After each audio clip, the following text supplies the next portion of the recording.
Cambridge and with Sean is a Weirding Way Media podcast.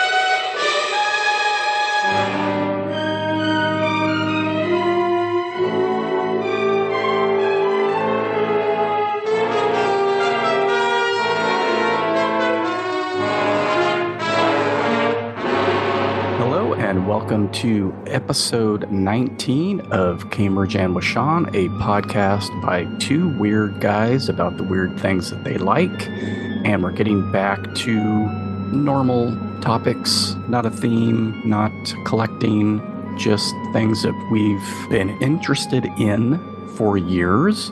Any ruminations about the Eraserhead episode for you? It's funny, the new album from David Lynch launched around the same time, I guess like around the time that we recorded, actually. Some of the images and and definitely the music from the new album is certainly reminiscent of David Lynch, of Eraserhead to be more specific. And so I've been listening to some of those tracks and watching those videos, and I haven't had enough time to watch the movie, which is what I've been hungering to do, watch it again. So those have been satiating my hunger. Now, I do want to also say, I want to make a little correction. I did not, when we were talking about Lynchian music, the David Lynch music, the style of David Lynch music, I did not give a shout out to Angelo Badalamenti, because we did mention in the previous episode briefly, like how influential the music from his movies has been on my interest in music. And we talked about the creation of the normal background synthy thing that we play behind our show. Oh, right. I mentioned how it's influenced by David Lynch and Vangelis, and I really should have said Angelo Badalamenti and Vangelis. So True. Want to give a proper credit to Angelo Badalamenti because that man is a powerhouse, and it's sad he's gone, but his music's really phenomenal. Yeah, I didn't watch the movie either, but I did for the episode. I wanted clips from the Eraserhead stories, not knowing really where to look for particular things. I just watched it. I had Cleo watch it with me. I'm like, I need to watch this and pull some clips for the episode. And it made me think of the way you talk, which is very reminiscent of the way David Lynch talks, which might not be apparent to people listening to this because I edit a lot of it. Yeah, there's a lot of pauses. Pregnant pauses, etc. And I think I've mentioned to you in the past that there's a quality to your voice, or there's something that reminds me of Harry Dean Stanton as well. Right. Yeah, we've talked about that. And maybe the timbre of your voice or something. And so that's kind of a perfect combination because they were good pals. Yeah. It also made me think of, because I went off on all kinds of tangents last time and talked for the bulk of the episode. It was so good, though. Come on. That was like amazing. Watching that Eraserhead stories, and that's what that is. He's talking about this cinematographer and sound man going on a driving trip somewhere and having a weird experience, and that has nothing to do with Eraserhead, really, but it's in there, and it's a great story, and I love it. And then I had a realization about something that I talked about. I mentioned working at that wicker basket factory. Yeah. And talking to the guy in the warehouse area. And I finally made a connection, but I'm going to save it for when we do his movies from the 80s, which will be the next episode. It was like, wait a minute, why have I never thought of this before? The man in the warehouse. That's how we're going to refer to him. Yeah, I almost remembered his name the other day, which I was kind of surprised about. Anywho, the episode kind of reminded me of the Eraserhead stories, so... That movie is, I hope that people, when they listen to that, they could really get the impression of how embedded that film is in our lives and how we've made these associations over the years with each other and our experiences together through the lens of that movie, which is just such a cool thing to share with somebody. It's been such an important, and what's the best way of saying this? It lends a particular light to our experiences. That's a very nice way to put it. Okay, so let's dive into when you mentioned it to me, I was like, this is a biggie. Yeah. What is your obsession for episode 19 of Cambridge and with Sean? If you watch the Skelevator YouTube channel in any capacity, you're already familiar with how obsessed I am with this particular character from this particular movie. And I'm not going to talk about the sequels because for me, it's all about the first film, Creature from the Black Lagoon. This is huge. Not only was it so influential on me as a kid, but it's continued to be an inspiring aspect of my life all these years. So, I'm talking about Creature from the Black Lagoon today. And there is a very slight link to my local locale that I'm going to bring up later on, which is interesting. But so the Creature from the Black Lagoon, obviously we're talking about the Universal monster movie from 1954. It was like one of the later monster films from that series. In fact, if not the latest, aside from the remake of Phantom of the Opera with Claude Rains, which I think came out in the 50s as well. I want to say I always read that it's the latest, but with an asterisk, maybe. Yeah, exactly. There are plenty that came after, but the Phantom of the Opera being the most significant, that later one. But to me, when they released the recent Blu-ray box set of Universal Monster movies, and they included I should have looked this up. Is it 50s or 60s? The Claude Rains Phantom of the Opera. When they included that, I was like, why would they use that when they could have included the silent film from 1922 or whatever that was, Lon Chaney? To me, it's my least favorite. Creature from the Black Lagoon is sort of the last one of an epic era, starting in the 20s all the way through the early 50s for Universal Monsters. When I was a kid, we've talked about this before, there was this thing on TV called Action Theater, and I can't remember if it was called something. We talked about this before in a previous episode. If it was called something different for the monster movies. I always just remember Action Theater. Me too. And then Kung Fu Theater. Yeah, Kung Fu Theater. So it was Action Theater, and they would play those old Universal movies, monster movies, along with the Hammer films. Yeah. And side by side. Weird stuff. All the weird stuff. It was usually would come on around 11 a.m. or 12 noon in the middle of the day on Channel 26 in Fresno. And it was awesome. It was something that I always looked forward to. I say we, but really it was probably just me clamoring for the TV set at that time because we just had one little TV. And I think it was still, when I first watched Creature from the Black Lagoon in Action Theater mode, it was still, I think we still had a small little black and white TV at my dad's and stepmother's house. But the big exciting thing was that they promoted it like a week or 2 weeks ahead of time. And so you had to go over to Thrifty and get your 3D glasses because they were going to show the 3D version. And it was a huge deal. So I think it was like the weekend before we went to the Thrifty that used to be, or Long's Drugs, whichever one it was, used to be in Manchester Center on the sort of the east. Might have been a Long's, but yeah, might have been a Long's. I don't know. Not sure. Yeah. I can't remember when they should have looked it up on Lost Fresno. Yeah, for sure. That's where we got our 3D glasses. Again, I'm saying we, when it was probably my dad just taking me there to get 3D glasses for me. And then they played it on television in 3D for all of us. And it was epic.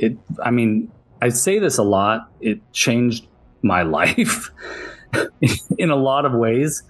After that is when I was more drawn to the occasional rerun of Jacques Cousteau underwater adventure documentaries. And I became obsessed with the Jungle Cruise at Disneyland. At this time in my life, I think I'd only been to Disneyland once, and I hardly remembered anything about it except for through photographs.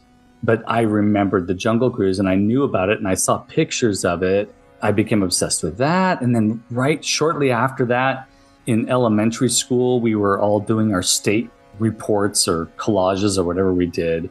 And I chose Florida because of the swampland, because of the semi-tropical weirdness that Florida has going on down there. And all I can do is relate it back to the creature from the Black Lagoon. I would draw him. The complicated, scaly body of this character was phenomenal to me. The male characters in the movie, and I just rewatched it again too, just for, in preparation for this episode, just to make sure I could align my memories of this film with the truth of the film. And I've seen it probably 100 times. But the guys are kind of forgettable, the male characters. But Julie Adams, I'm pretty confident she's probably my first crush, even though I didn't realize that was happening. And in rewatching the film, that character that Julie Adams plays in the film is really the star of the movie, right next to the creature, which is kind of unusual. The male characters are embarrassingly dismissive, and they're kind of side characters. Several of them get killed off pretty early on. But Julie Adams is really the hero and the champion and the main character of this film, which I think is something that should be talked about more often, if it isn't already. I mean, I'm not obsessed with Creature from the Black Lagoon so much that I'm like on forums and stuff, and I haven't read the Julie Adams biography. That's something that stuck with me as a kid, that even though she's a victim, she's also a hero in a lot of ways. I mean, I'm about to mention something else that you're going to laugh about, because you mentioned it in the beginning of the Eraserhead episode, but then Merman comes around. And Merman from Masters of the Universe is directly inspired by Creature from the Black Lagoon, especially the early mini-comic versions of Merman and the version of the toy of Merman, because if you're familiar with that character, there are basically 3 distinct versions. There's the Filmation version of Merman, there's the action figure version of Merman, there's the mini-comic version of Merman. They eventually became sort of used intermittently as the mini comics progressed, but the Filmation version is usually what people picture, or the action figure. But the cardback art on the back of the 1983 action figure was totally different from the action figure you got, but definitely inspired by Creature from the Black Lagoon. And to this day, Merman is one of my top 3 favorite action figures from the He-Man and the Masters of the Universe line. And Creature from the Black Lagoon is by far my favorite Universal monster.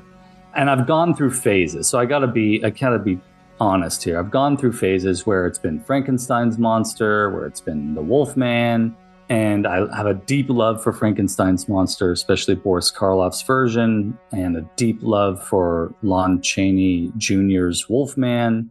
It always comes back to Creature from the Black Lagoon. He is terrifying, but also you kind of feel sorry for him, which is, what makes us love Universal monsters in the first place. But the underwater photography. Yeah, it's beautiful. I mean, that movie is just beautiful to watch.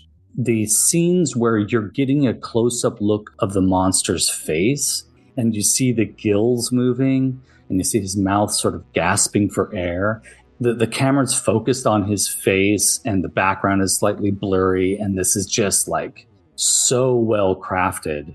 The music, I mean, come on. The music is probably that one sort of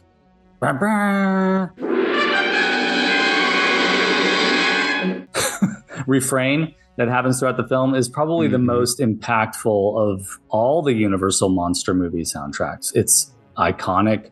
In rewatching it this last week, my wife and I were both commenting on how incredible the set design is. They're just on the Universal Studios backlot. Right. All that foliage, the river, the underwater sequences, the cave, all of that is just spectacular. It's so well constructed, such an attention to detail.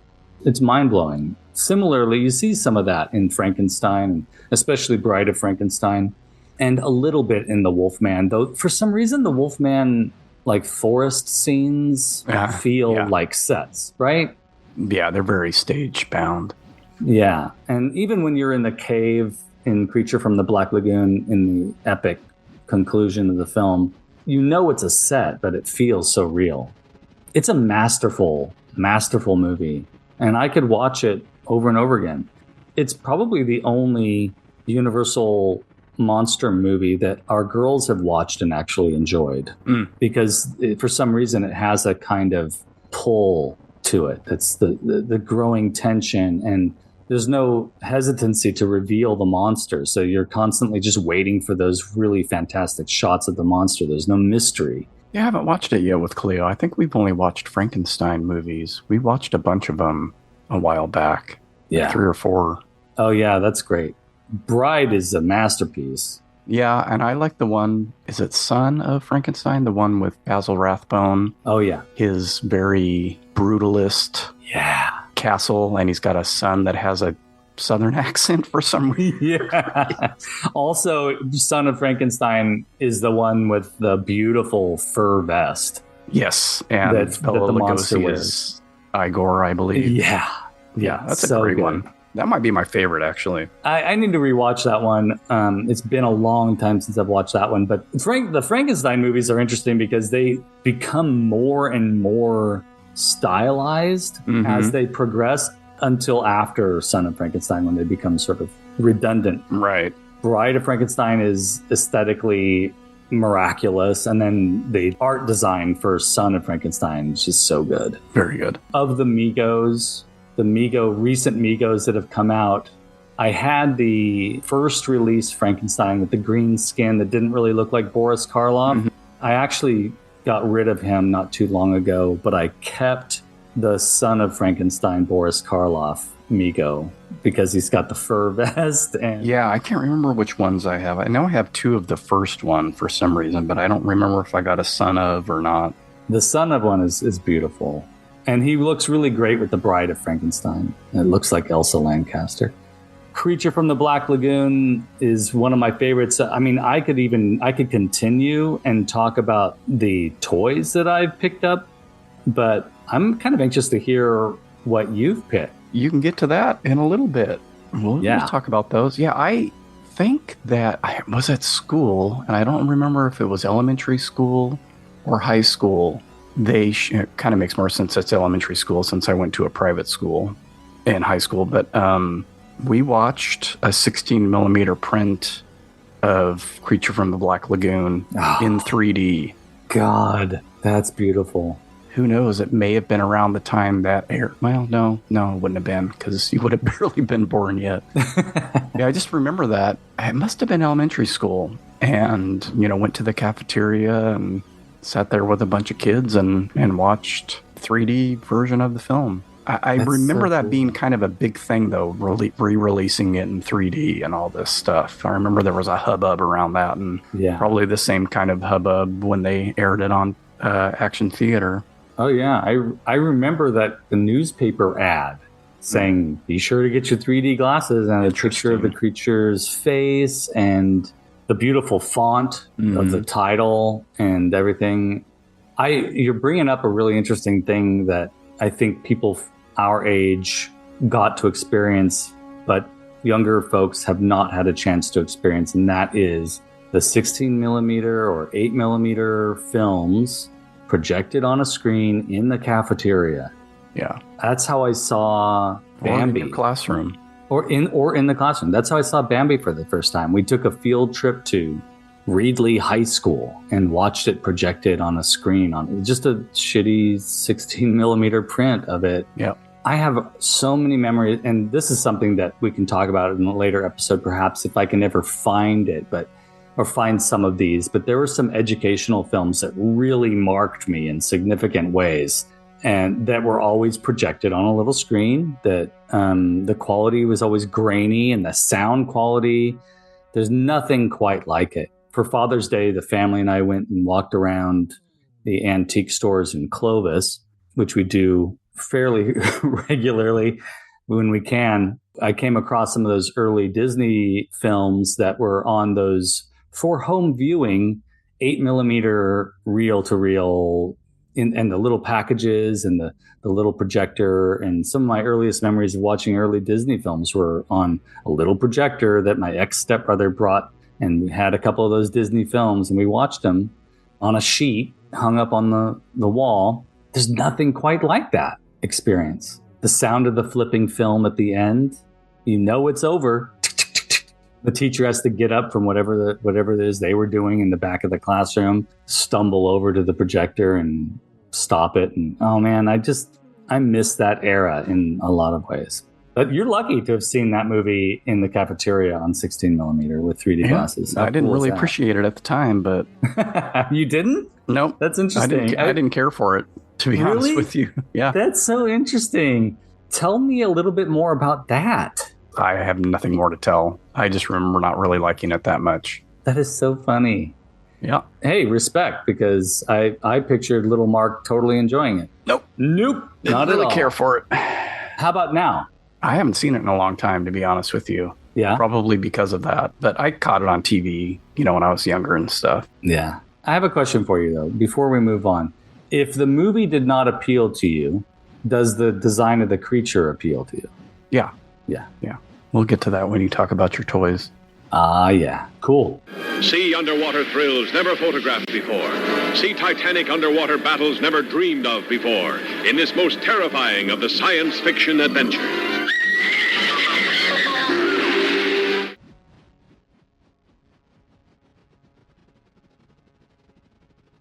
Let's hear what you got. So I have another lost and found story, much like the One Plastic Rock Ball.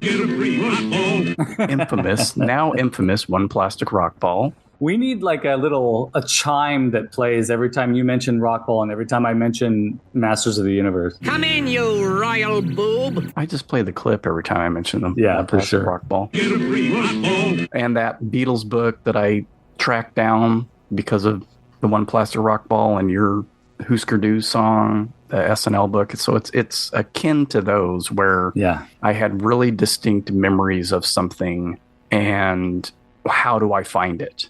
And so this is another one of those. And I found it in much the same manner as those as well, thanks to the almighty internet. Mm-hmm. My mom was raised in Portland, Oregon. I think she was born in Salem, but raised in Portland. And her whole family has always lived up there. We would travel there pretty much every summer when I was growing up, probably until we got into maybe junior high or high school. Often we would stop to break the trip up because it is a roughly 12-hour drive from Fresno to Portland. And sometimes we would just stop at my uncle's house in Stockton, which really only cut a couple hours off the drive the next day. And every once in a while we would stop in some town near the border, and I can't remember where. I always think we're still in California. My mom said it was probably Ashland, Oregon. I don't remember. And the reason I'm saying all this is because one of my strong memories of this thing is from one of these trips where I remember reading this comic book in the car for as long as I could without getting car sick, and in a motel room on a trip up there. So every once in a while we would stop somewhere up north overnight to split the trip up. And I distinctly remember sitting in the motel room and paging through this comic book and being really struck by the images in one of the stories in particular. It was a horror comic, which was unusual for me. I mean, I like horror stuff, but I generally stuck with superhero comics. I was a Marvel kid. I would get Spider-Man, Fantastic Four, Avengers, and Iron Man, and I think I had subscriptions to a couple of those at some point.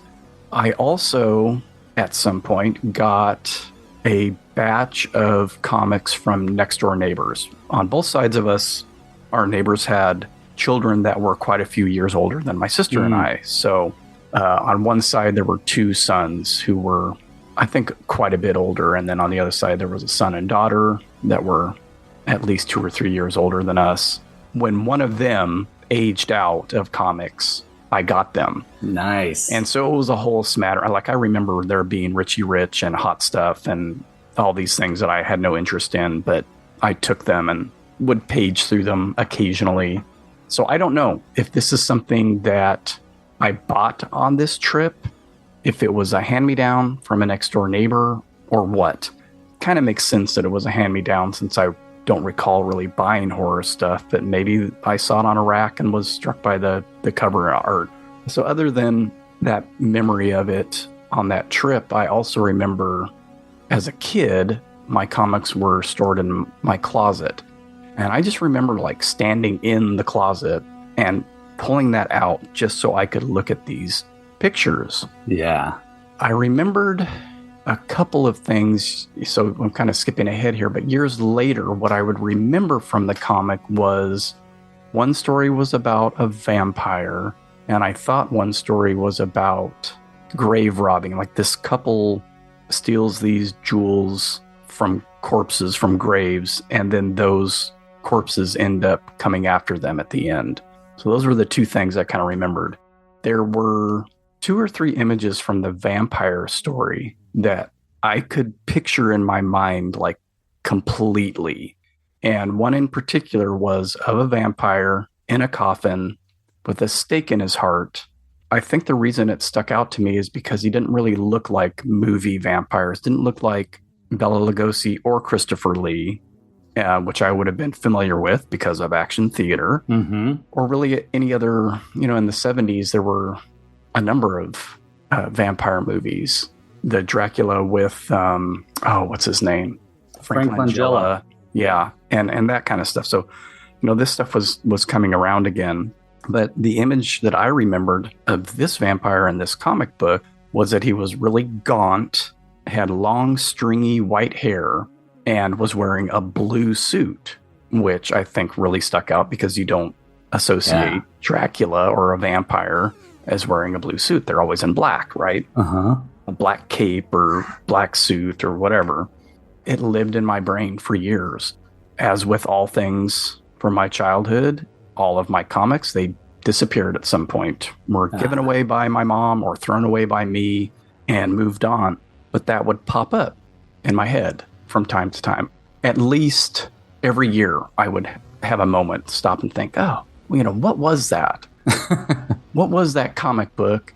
Did it exist? Is it real? Am I having a dreamery again? I had a dream of something and now it's become a memory, or what? That one image of that vampire laying in a coffin was burned into my brain. And so years pass and I would think about it from time to time, and, what can you do about it? There are movies like that I saw once on action theater and then, wouldn't remember the title or never knew the title if I just caught it on a Saturday afternoon and think, what was that? What was that movie? What was that comic book? What was that Beatles book? What was that Plastic Rock Ball? Did it really exist? Am I making all this up? And so I would go on for years and years, thinking about that and not having any clue as how to track something like that down. I love that. That's the first part of my story. So we'll take a break and we'll come back with Ronnie's second half. I can't wait to see that image of the vampire with white hair and blue suit.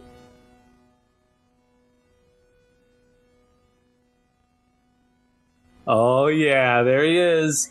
I love seeing but you can't see because you're listening to this as a podcast, as Mark just showed his Revenge of the Creature Super 7 action figure with him in his, what do you call that? Prison outfit? Yeah. I love that. That's a good segue to part 2 of this, which is Creature from the Black Lagoon as an object. I never really had, even though I loved Creature from the Black Lagoon as a kid, I never had I didn't get the Remco action figure beyond drawing him and trying to figure out a way to dress up like him for one Halloween, and that totally failing because it was going to be a near impossible endeavor for me at that age, I've never really owned a plastic version of Creature from the Black Lagoon until I moved back to the Central Valley from Los Angeles in about 2012, and Barnes & Noble was carrying the reaction figures that used to be Super 7 teamed up with Funko. So the first iteration of the reaction figures that I'm aware of. My wife and I walked into Barnes & Noble, saw the Universal Monsters. This is after you had given me the Phantom of the Opera one. I think you were the one that told me Barnes & Noble has these figures. You gave me Phantom of the Opera. I believe this is the order in which this happened, but then I picked Creature from the Black Lagoon up from Barnes & Noble. That started me... I started to investigate the Remco figures, realized fairly quickly that spending that kind of money on a toy was not something I was interested in doing. So I refrained, which I regret now because they're even more expensive now. Yeah. There was a time where I probably could have gotten the creature for about $10, and I don't know why I thought that that was something I would do. You know, here's another side note too. I didn't really discover the benefits of eBay. I mean, I would cruise eBay visually. I'd like look at things on eBay, but I didn't really enjoy shopping on eBay until about 2013, 2014. Then not too long ago, almost like the universe was doing me a favor, NECA started making these beautiful action figures based on Universal Monsters. I'd seen a Bendham's Creature from the Black Lagoon at a Rite Aid a few years back. I got it, but it didn't quite look like... It looked more like the creature from Monster Squad, which has quite a different look. NECA releases these images. The action figures are like $35. You know, these NECA figures are not cheap. Mm-hmm. I was hesitant to get them, but I was fortunate that friend of the Skelevator channel sent me the black and white version and the colorized version. And then, of course, NECA releases an announcement that they're doing the Remco-style card back version of, I believe it was San Diego Comic-Con last year, maybe. It was glow-in-the-dark, this beautiful green glow-in-the-dark Creature from the Black Lagoon, which I didn't end up getting. You're not a true fan. I know. Well, NECA figures are expensive. And honestly, like, I feel so lucky to have the ones that I have, to be honest with you. So, but it is still on my list of items to find eventually down the line, hoping to find a good deal. And I look it up on eBay every once in a while, but the Remco version of the Creature from the Black Lagoon is certainly on my list. I have picked up the little glow-in-the-dark Super 7 creature that looks a bit like the Remco version. And then they did release a Teenage Mutant Ninja Turtles version of the... what is it? It's Leonardo as the Creature from the Black Lagoon, which is actually... I'm not a huge TMNT fan, but that is a beautiful action figure. I'm also leaving out the Mego figures. Yeah, I'm waiting for you to get to it. I'm sorry, I don't know how I skipped over that, but that was the biggest thing. You and I are like, you know, have you found this? Did you see it? The recent Mego version of the Creature from the Black Lagoon is probably my favorite version of the creature in plastic. There's nothing quite like that suit. The costume that they put on the Mego figures, the cloth costume. Yeah. And then it's got the felt spines on the back, which is just so cool. But the head sculpt on that Mego figure is just perfect. Yeah, I didn't get that because I had the Biff Bang Pow version, which is basically the same thing. Mm-hmm. I haven't looked at them next to each other, but their design is pretty much the same. Although I believe all of his protruding scales and fins are plastic on the Biff Bang Pow version. He does have a cloth suit. You'd have to remove all of those things to get his cloth suit off because they kind of go over it. They're placed inside notches, I believe. Oh, yeah, yeah. It's pretty amazing. So I didn't feel any need really to get the Mego one because they're almost identical. Yeah. Speaking of like holding ourselves back from getting every version of something, because if you've got one that you love, why get multiple versions of it? I'm saying that, but I break that rule all the time. If it had been wildly different, I might have considered it. But to me, they looked like the concept was basically the same. They did release a black and white version of the Mego one, which I was tempted to get, which I refrained from getting. I don't really regret that, but it would be cool if I were to start over in collecting items and I wanted to do it in an eccentric way. I would be like, I'm just going to collect black and white versions of things and just have a black and white shelf. Yeah. Because there's so many black and white versions of characters. I think I picked up a Donald Duck the other day from Five Below that was black and white, which was cool. He's something that I think about the creature a lot for some reason. And I think it's because I love the water and I love swampland and I love the way aquatic animals look. If it's not the look of the anglerfish or the look of those old drawings of what leviathans or sea monsters used to look like, or they were perceived to look like. Right. I absolutely love that stuff. And I love one of my prized possessions is the collection of Jacques Cousteau documentaries on Blu-ray. One of my prized possessions in my collection is that. I just love underwater footage. I did see that there was like you know how Mego was doing those larger versions of the figures too? I think they're like 12 inches tall or 14 inches tall. And I did see an advertisement for that, which I was like super excited to try and find, but it just didn't work out. Oh my gosh, I totally forgot about this. I do have I believe it's Diamond Select, or no, it's Mezco. I do have a Mezco creature from the Black Lagoon that was the first version of the creature that I actually bought when I moved back. It actually happened before I found the creature at Barnes & Noble. The Mezco creature, I found it on clearance at Toys R Us, and it's one of my prized possessions. It's an absolutely beautiful toy. He's kind of exaggerated, got larger hands, smaller head, large feet, but it's a beautiful sculpt. Creature's always something that I'm going to be interested in adding to the collection and having versions of. Less so having multiple versions of the same exact sculpt, more so having different sculpts of him. Makes sense. I'm always interested in that. So do you know anything about Millicent Patrick? No. Why does that name sound familiar? She's the woman that designed the head sculpt. That's right. That's right. Yeah. There's a book by Mallory O'Meara that came out, probably 6 years ago now or so. I remember seeing it a lot as I was starting Wake Up Heavy and I was on Twitter. It just kept popping up. And so she has a book about her life. She was an actress and a sculptor, and she created the face of the creature. I am so glad you brought that up. That had totally left my consciousness, but I remember hearing about that book when it came out. I am totally going to get that. I think it was during the pandemic. She did a signing at Barnes & Noble up near River Park. Oh, that's so cool. And I was not, at the time, was not into crowds. So can I blame you? No. Yeah. Makes sense. I haven't gotten it, so. That's my goal for the last half of 2024 or the early part of 2025. I'm going to be reading that book. I might need to get that book just for like November reading so I can distract myself from the chaos. Hey, they probably have it at the Fresno State Library. Oh, yeah, exactly. Oh, I bet they do.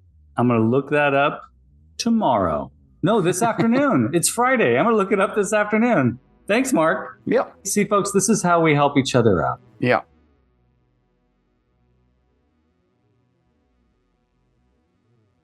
Like many things that I have already talked about and will be talking about on this show, once the internet rolls around, once eBay becomes a thing, once you have this broad search engine tool at your fingertips, you think, oh, I can start finding these things that I had as a kid, or even the things I didn't have as a kid, and tracking them down, like Migos, like the other comic books that I had, like the other toys that I remember. This was something that I would try and search for on eBay. But I think it was even harder than the Plastic Rock Ball, or definitely harder than Migos, because those were easy to search and find.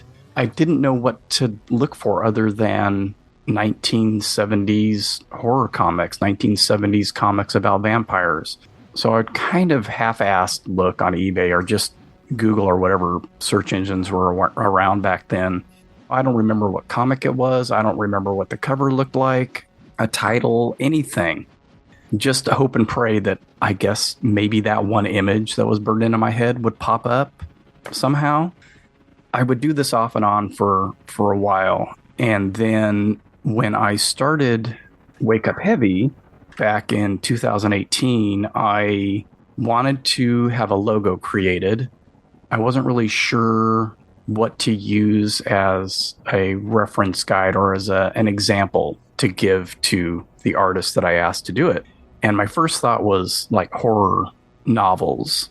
And so I was looking at Stephen King. I mean, I didn't necessarily want to use the Stephen King font because that was being done by Stranger Things and everything else under the sun at that time. But I did look at some of his Bachman book original covers and other things just to see stylized fonts.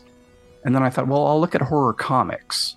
I looked up EC Comics in particular because their titles were always really interestingly drawn. We went with something that approximates the Vault of Horror title. That got me thinking about this comic again. And by that time, I had been using the Grand Comics database, which is, I think it's comicbooks.org is the actual domain name.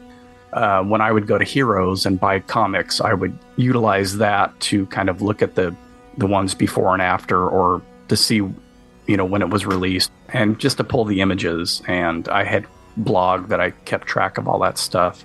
And that was all Marvel stuff, superhero comics.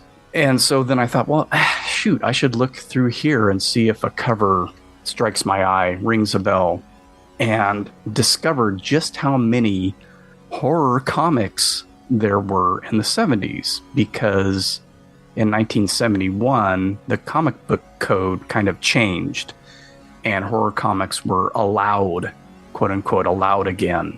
Because of EC Comics in the 50s, they got shut down. And those were very graphic comic books that kids were just devouring. And if you go and look at some of those covers and some of the inside, you'll understand. I mean, I kind of get it. They are more graphic than the movies coming out at the time. My older stepbrother had some of those, and I just remember seeing those images for the first time, knowing I should not be looking at this. They're pretty graphic. They're pretty graphic. Gory and sexy and just super, super edgy. Yeah. Horror comics were coming back in the 70s. I had Marvel stuck in my head, so I'm like tracking down the titles for Marvel horror comics and horror comics in general. And this is just a small sample of the horror comics that were available in the 70s. Eerie, Creepy, The House of Secrets, Unexpected, The House of Mystery, Dead of Night, Beware, The Witching Hour, Vault of Evil, Vault of Horror. Those are probably reprints of the EC Comics. The Tomb of Darkness, The Tomb of Dracula, Chamber of Chills, etc., and so on ad infinitum. Yeah. And so I would kind of scroll through those every once in a while.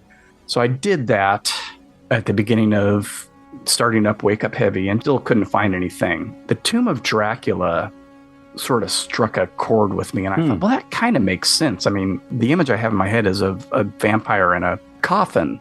And an eBay search, an issue popped up of that comic title, issue number 12, and the title of that issue was The Vampire's Coffin. And on the front cover, there is an image of him. Oh, no, it's actually the Tomb of Darkness. I'm sorry, not the Tomb of Dracula.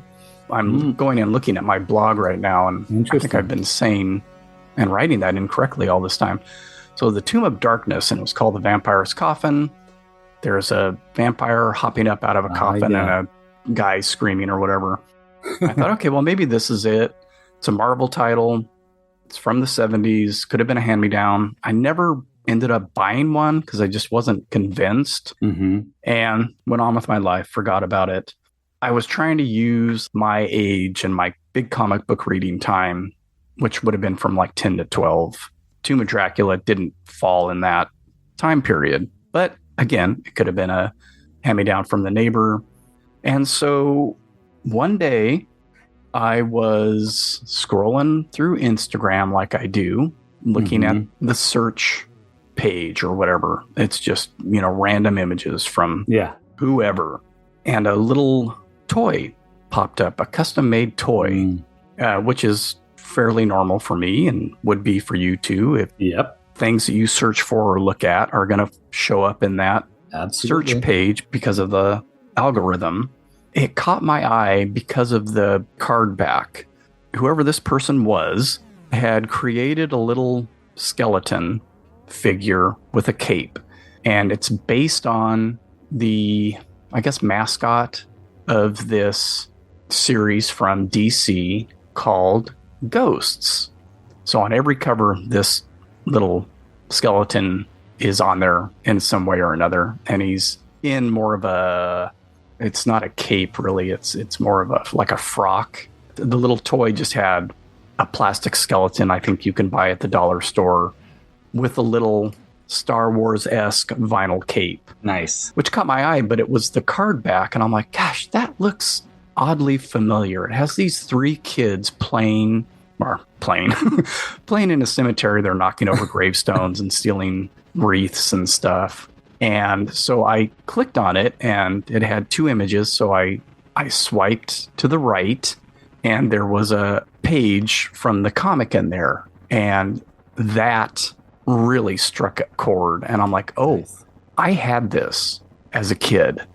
Now, is it the comic I'm thinking of? I don't know, because this is a different story. This is another story in this issue, possibly, or another story in a completely different comic or whatever. But I definitely knew I had it as a kid. It's of those three boys, and they're getting chased out of the cemetery by the ghosts in there, the ghosts from the dead people whose graves they were destroying.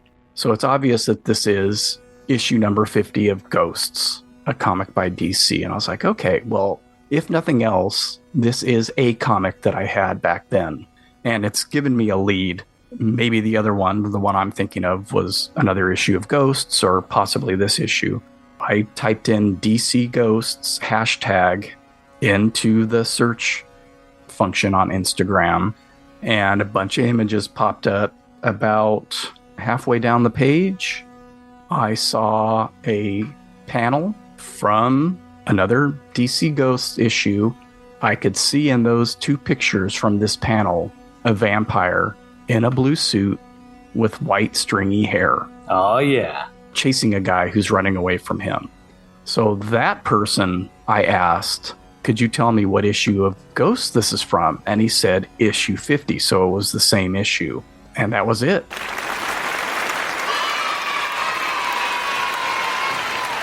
I went to Heroes after work one day on a whim and thought, maybe by chance they'll have it.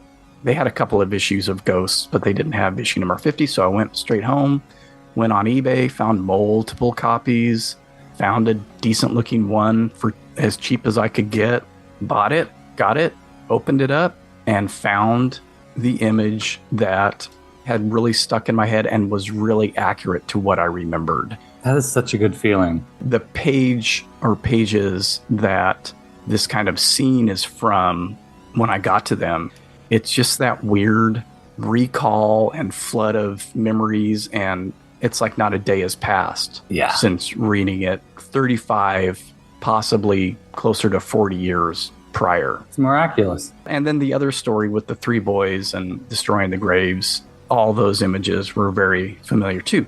There was no story about grave robbing in it, though. So possibly another issue, or that could possibly be one of those mismemories, or dreameries, or who knows? You know, it could have been from a movie. You mix together those two stories, perhaps, over the years, and they became one. Well, not that was in this story, but that in that issue, because there's like 4 or 5 stories, that one of them was about grave robbing. And I had a very distinct image of like a couple with their loot and then the vengeful ghosts coming to get their stuff back. So again, I got a lot of hand-me-down comics. It could have been another issue of Ghosts. I don't really have the energy to like try and track that down. But I have thought about, well, maybe it was, one of the ones before or after, and I should just buy them and see, which I might still do. Yeah, the images of that vampire in the coffin. And so what it is the guy discovers this coffin in a basement or something, and, there's this huge stake in this vampire. Well, he pulls the stake out, and by doing that, it revives the vampire. And it's supposedly a true story about what happened to Bram Stoker and was the inspiration for him writing Dracula. Oh, wow. That's awesome. The true story of Dracula. Yeah, this actually, and I'll link this on the show notes for this episode, but the whole story is on Wake Up Heavy, and you can see the images that I found, and it's a gaunt vampire with long stringy white hair wearing a blue suit and a red cummerbund. He does have a cape. When I say blue, it's probably, like the highlight blue that they use. Like Superman hair blue. In a lot of shots, it's like the whole suit is blue. It's not just the edges or anything, but in some images, it does look that, so who knows? In my mind, it was blue. Those older comics would sometimes just use blue as black sometimes. Yeah. Now I'm really stuck on this idea of somebody doing an origin story of Bram Stoker, coming up with the idea for Dracula and having it be this supernatural experience. God, that would be so funny. Yeah, a la Young Einstein or something ridiculous. Like, remember Young Einstein? Holy crap, I can't believe I'm thinking about that right now. What a horrible movie. The stories, and they have the titles, which of course are on that card back for that little skeleton toy, didn't really click with me because the one that's about the vampire is called Most Fearful Villain of the Supernatural. So there's like no hint that there is a vampire story contained within the issue. I guess the vampire is the most fearful villain of the supernatural. Nice. The other stories are The Trapped Phantom and Home is Where the Grave Is. Nice. I kind of want to make one of those skeleton figures with a Darth Vader cape now. When I stumbled on that, he would do short little runs, and again, like you with the creature and other things, I should have bought one. I didn't have the comic yet, and I think by the time I got the comic, he wasn't really doing them anymore, and that little dollar store vampire Mark meant skeleton wasn't being made anymore. I have thought over the years, I should have him make one for me, and maybe even supply the skeleton or something. I found something similar on Amazon that's 3 3/4 inch scale, which is what they were doing.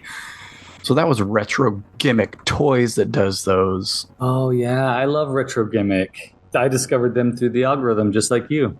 And then R.M. Renfield was the person that had scans of the comic because they're a fan of vampires and Dracula. So it's like the Plastic Rock Ball, the other books. It's like finding out that Peter Strickland and I saw Eraserhead in the same theater. It's just weird how this thing unlocks these by chance. I mean, I wasn't looking for, at the time I found that toy, I wasn't actively looking for this comic. Yeah. I mean, I had been, but the toy popped up because I look at toys on Instagram or follow people who make toys or collect toys or sell toys or whatever. That's the reason that popped up. The fact that it was the exact comic I have been trying to remember for 35 years is complete happenstance. Yeah. I love those moments. It's funny because when you're pursuing this is kind of how it went with the Husker Du song for me. Like when you're actively pursuing it, that information, you sometimes have to let go a little bit so that it can arrive. I'm currently struggling with that right now with this stupid reel that I saw about a month ago, 2 months ago maybe, that made me laugh out loud. And now every time I search it up, try to find this thing, Yeah. I can't find it for the life of me. It's driving me crazy. The moment I stop being driven crazy by it, it'll probably just pop up. Yeah. That's been the case for a lot of these things. Yeah. Although, One Plastic Rock Ball, that all coalesced, in a matter of weeks. Because I had been talking about it. Exactly. Looking for it. But the finding of these things, the Beatles book, the Saturday Night Live, it's a tweak also of like your perception or perspective and like, okay, I need a new angle. Yeah. That's how I found those books. I should look at the spines of these things instead of the covers or whatever. So sometimes it just takes a left turn to get you back to where you were trying to go. So true. So true. As you were talking about it, I was remembering back to when you had mentioned that before, and when you had messaged it to me via text message before you put it in your blog, something like that. So I'm definitely going back to look at those images. So cool. Maybe I'll use one for the art for this episode. Definitely. Changing it up. Used Eraserhead last time. Yep. All right, we'll take a quick break and then we'll come back with some local locales. Oh.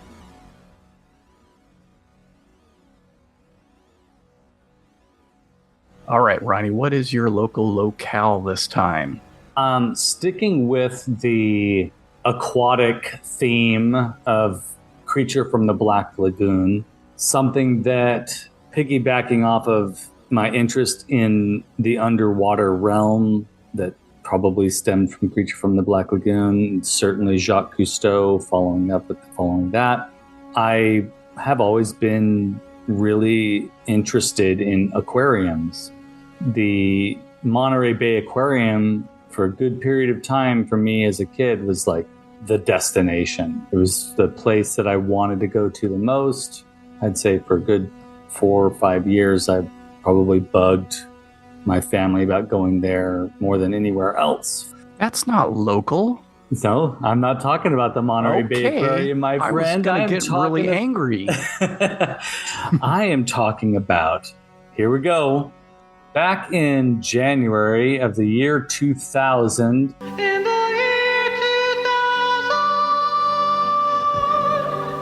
A group announced, the group being the Aquarius Aquarium Institute. Clever. Yeah, I know, right? Announced that there would be a Fresno Aquarium project. Mm-hmm. Mm-hmm. Remember that? 2000? I remember those signs. Yeah, the sign's still up. Yeah.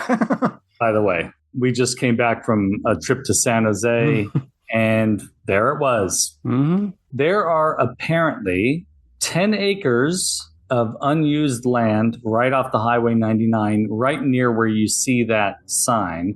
Mm-hmm. It's right near the river. That sign has never gone down. It's the same. I mean, they've refreshed it a couple times, but it's the same sign that's been up since 2000. There has been some action. Oh, I guess they're having better luck lately raising money. Every once in a while, I will go to their website and see how things are going. This group of people, this institute, has been trying to create an aquarium in drought-ridden Fresno for 23 years, coming up on 24 years. They are still at it. Is Max Fisher behind this? I think so. Is he trying to impress a teacher? I never asked anyone to build me an aquarium. I'm not quite sure how that rumor got started. I think it is a romantic gesture. My interest in this project has not waned a bit since the year 2000, mainly because that sign is still up. So every time we drive by, the family and I, we all laugh about it, but also, please make this happen. I'm going to be there on opening day. I'm so excited. Also, if you look at the website, you'll see that it's not just the typical aquarium experience. It's really based on freshwater research that takes place in the Central Valley a lot around river basins and stuff. So it more likely than not be sort of a freshwater exploratory. Maybe they'll divert part of the river to flow through the building. God, that would be so cool. And you can see all this trash and stuff go by. All the trash and some inner tubes and detritus. Keystone Light beer cans. Probably a body every once in a while. Yeah. I don't mean to laugh so enthusiastically at that. But that is hilarious. A little morbid joke. Fresno has like interesting places, and we've talked about some of them. The zoo kind of keeps getting better every year. Yeah. The underground gardens you talked about. Gardens, Storybook Land, fascinating places. It would be so exciting if this project could eventually get off the ground. This is sort of a piggyback off of that.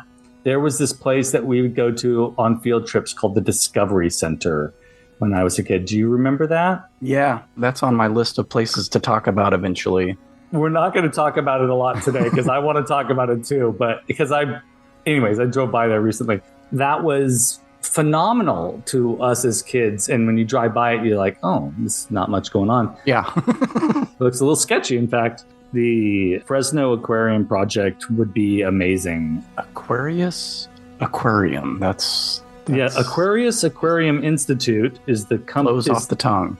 The organization that's trying to fund this, and it's the Fresno Aquarium project. You can go to their website today, folks, and donate, and I'm sure they'll be happy. It looks like there's about 5 people on their team still trying to get this off the ground, and they have raised quite a bit of money. There is a blueprint or a diagram of what the institute or what the aquarium will look like when it's eventually built. It looks kind of cool. And that's a really interesting area north of Fresno off the Highway 99, right where the river is. It's kind of a cool area. And they've been trying to build that high-speed rail. And looks like there might be like a station around there. So it might end up being like a new hub for interesting stuff out there at the edge of town. Well, sir, there's nothing on earth like a genuine, bona fide, electrified 6-car monorail. I've talked to other people who live here about that, and pretty much everybody's given up on the idea. I haven't. I am very excited about it still. For the past 23 years, I've been excited. And still nothing. Fingers crossed for you, Ronnie. That's right. That's right. We'll be revisiting this in another 20 years on the Jim and Sean podcast. They finally built the aquarium. I'm so happy. So what's your local locale, my friend? Well, I've mentioned this place a number of times, and I wish I had looked at this resource before we recorded our last episode, because it relates to that. I mentioned this place on that episode as to where I would see or saw and rented Eraserhead from. And I've mentioned it in the past. It's always been kind of confusing, and I think I even mentioned that I had read this, maybe off podcast just to you, but possibly on one of the episodes, the video store that I used to go to rent movies almost exclusively until probably I was in college and started going to Tower Video in Sunnyside on Kings Canyon, Clovis, and I could never remember the name of it. Knew it wasn't this one, but this one, etc. If I hadn't mentioned before on that Lost Fresno message board, I had seen somebody had asked the exact same question I had in my head about this place. And I'm like, okay, it's not just me. I was sort of anxiously awaiting a reply and would forget to check and stuff. But I was on Lost Fresno recently because I was trying to find pictures of the Toys R Us that had been in Fashion Fair, because I thought I was going to be doing something else today, and it relates to that Toys R Us in there. Couldn't find any pictures, and I thought, well, okay, let me go look and see if there's been an answer to this query about the video store. And there was. There were updates. It was at the top of the message board. I'm just going to read the messages that were left on there. Nice. So this was from formerly Fresnan on December 6, 2019. I am wondering if anybody remembers the name of the video rental place that used to be in the original Vons shopping center on Kings Canyon and Clovis in the 80s. Vons is now on the other side of the street. That's why he said original. It would have been in the strip of stores between what was probably Lumberjack and eventually Osh and Vons. They had all their titles on the wall, and you had to bring the little tab hanging underneath to the counter to rent, which he's talking about the place. They had the little key ring things with the little metal loop around, and whatever. And I think it would just have the number of the tape on there. And you take that up and get the tape. If I remember correctly, there were 3 stores in the area.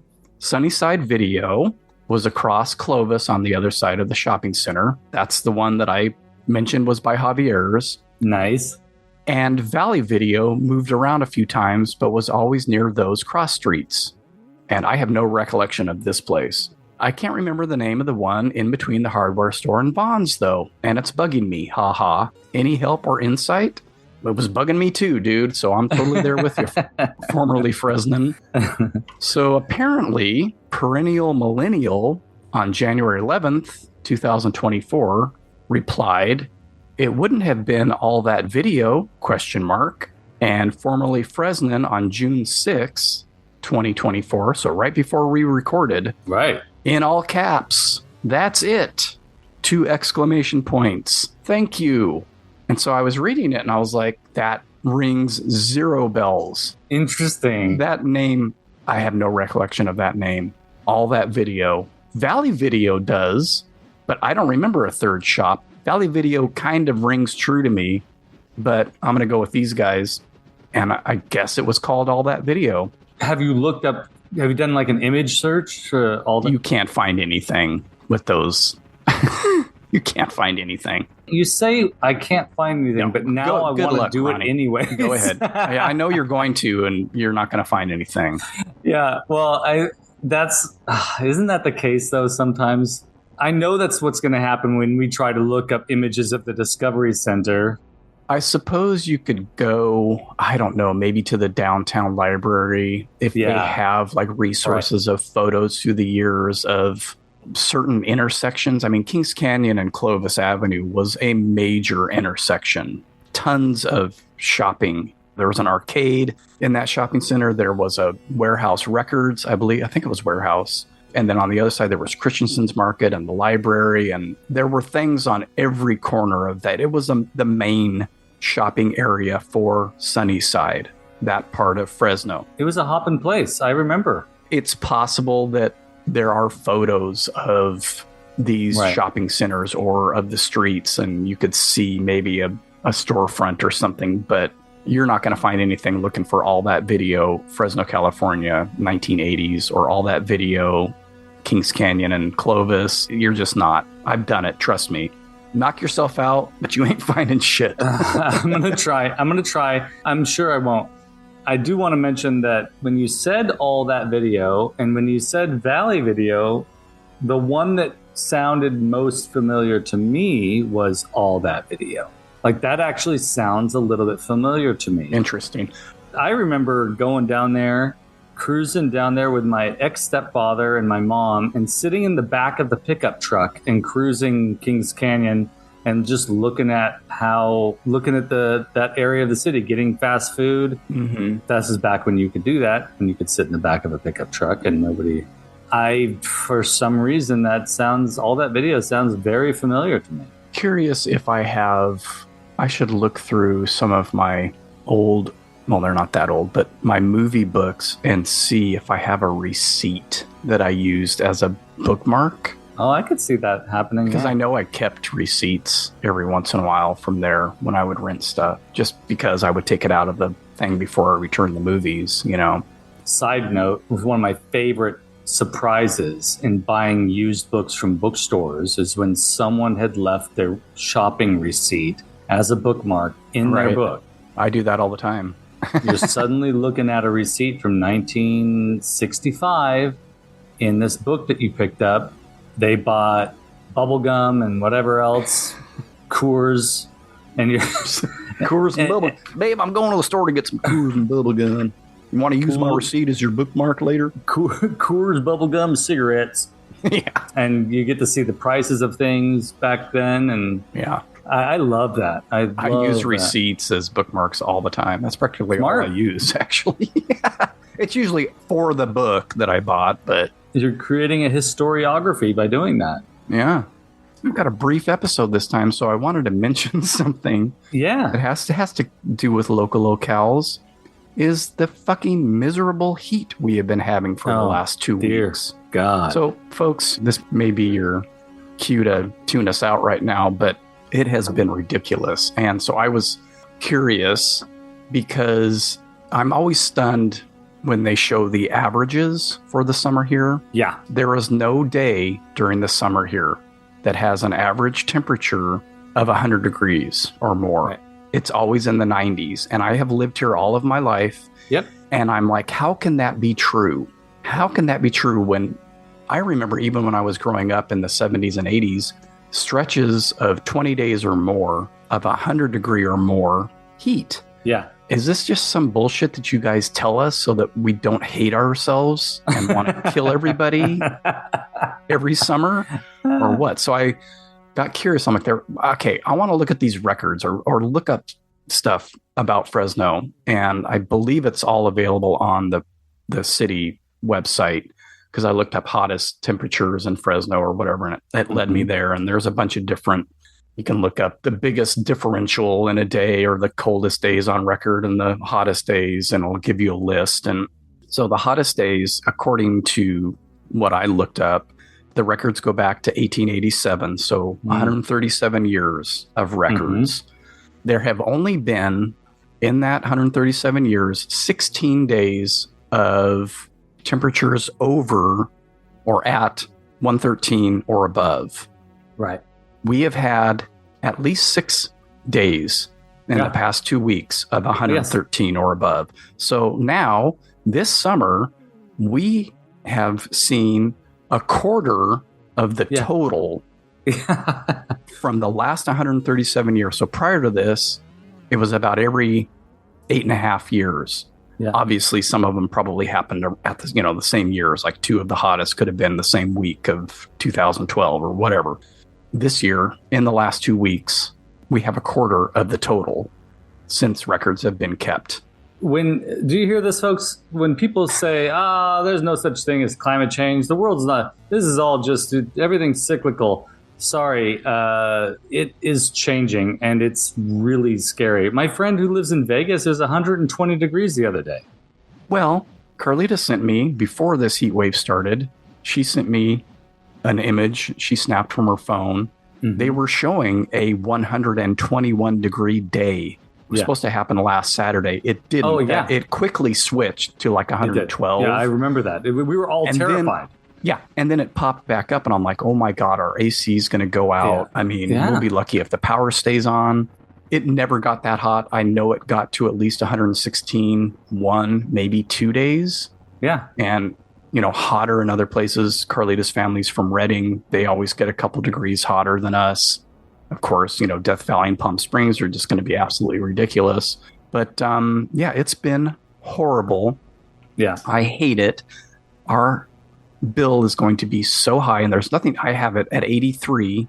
I won't have it any lower during the day. Yeah. If I was here by myself, I would have it at 84.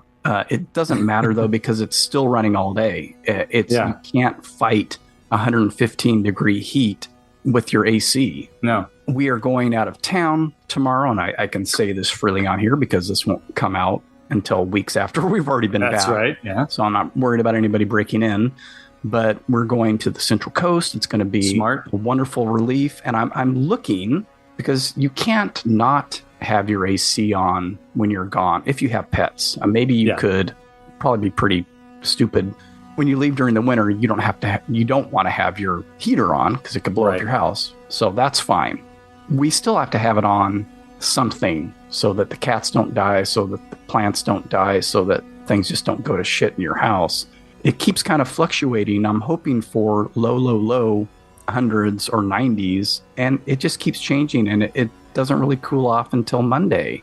Yeah. Even when we're gone, our AC is going to be running for most of the day. It's insane. It's speaking of Central Coast, I was speaking to a coworker who's from sort of northern Central Coast area, and he's like, do you folks buy different kinds of tires in the Central Valley? And I was like, no, tire technology is pretty amazing, actually, because every summer I worry that tires are going to melt. Yeah. I haven't worried that much before until this summer.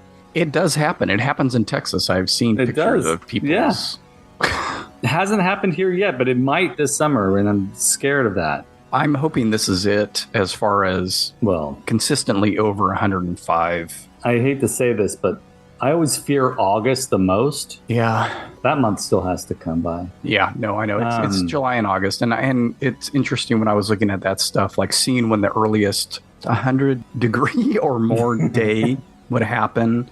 And it's generally not until June. Yeah. There were a lot of years where it was May. There were some years where it was April.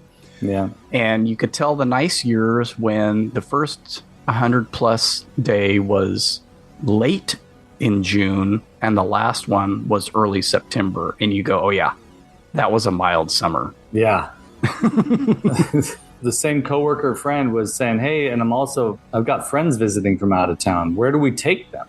And, usually I would say, Underground Gardens or Roding Park, the zoo. Underground Gardens would be cool. That's a constant. It would be cool while you're there. But the hardest part about Underground Gardens is the very, very short walk from Shaw Avenue to the entry barn area of the Underground Gardens. And sometimes there's a line. So depending on the busyness of the day, and that short little jaunt is torture if it's 100 degrees or higher. But this is another reason why it would be awesome if we had an aquarium, because I could recommend that, and that would have been perfect. Because you can't really tell folks to go up to the foothills because guess what? It's just as hot up there, and it's some days it feels hotter up there. If you're having somebody come during the summer to visit in Fresno, movie theater is your best option. Yeah, sorry, go folks, to the movies. You're not gonna see anything outside. Can't even go to Fashion Fair. Ran through Fashion Fair not too long ago, and it was like warm there. Ew. Fashion Fair Mall, folks. One of the last remaining indoor malls in the Fresno area. Yep. Alrighty, well, if you stuck around to hear our rant about our weather, thank you. And thanks for listening, as always. And we will see you next month, I think, unless we decide to take a heat break. Well, I mean, it can't get hotter than this. No, I'm hoping it gets better. No, unless we take our beginning of school break like we did last year. But, we'll see. We'll see how it goes. Maybe we won't do that this year. That's right. We did that. That's right. It's always a busy time for us. It's a busy time, the month before school starts when you have kids. It's busy. So maybe we will. Maybe we won't. Maybe we won't. You'll just have to wait and see. Yeah. Do you have the exit? No, I'm not doing the exit. It's always you. You got it, buddy. Remember, until we meet again, have fun, stay weird, stay cool, and keep collecting. Yeah, if you can. If you live on the coast of California, you're probably fine. Yeah. It's going to be in the 60s, so I'm excited. Yeah, you're lucky. 40 degrees cooler. On that note, goodbye.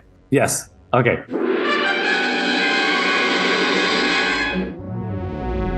Cambridge and Rashawn is a Weirding Way Media podcast.